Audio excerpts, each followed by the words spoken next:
Hello, my name is Javier del Bosque, and today we are going to be talking about a phase shift in a sine graph. So we know that the equation for a sine graph is going to be modeled after y equals a times sine b times x plus c. Now you might be asking yourself, what is the phase shift there? You might not know what it is. So we're told that c is the phase shift, and the phase shift also equals c over the absolute value of b. Right now it might not make a lot of sense, but I will be doing an example to help clear a little bit your questions. So for my example, I'm going to be using the equation of f of x equals sine x minus pi over 3. That's going to be the example that we will be using. Now, to find the phase shift, all you basically have to do is plug in c, and b, as you see over here, is whatever's here, which is an imaginary 1.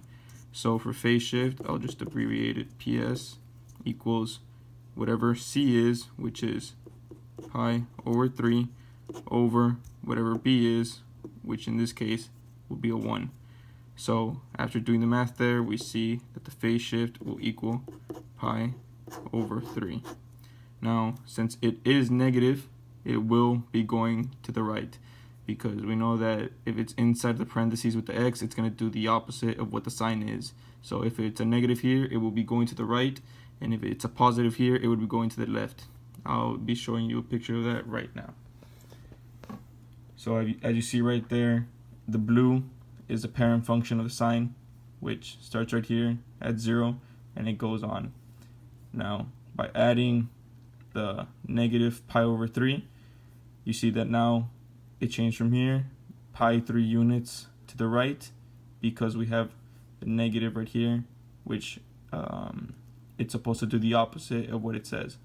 So instead of going left, it's going to go right, and vice versa.